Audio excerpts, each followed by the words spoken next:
என் இனிய தமிழ் மக்களே, பாரதி ராஜா நாம் தமிழர் மேடையிலே நின்று பேச வேண்டிய அவசியம் என்ன? ஏனென்றால் நான் தமிழர்.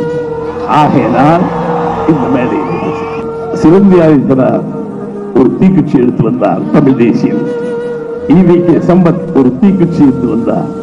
நெடுமாறன் ஒரு தீக்குச்சி வந்தார். எதுவுமே பற்றவில்லை. என் பிள்ளை சீமான் தீப்பந்தத்தோடு வருகிறான்.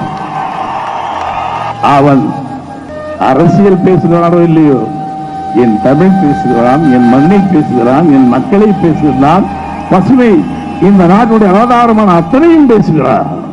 அவன் வெறும் பேச்சாளி மட்டுமல்ல, செயல்படுவான். இந்த வயதில் இவ்வளவு புரட்சி புலிகளை வச்சிருக்கானே, அவனுக்கு என்று ஒரு தனி சக்தி, அதை யாராலும் தடுத்து நிறுத்த முடியாது.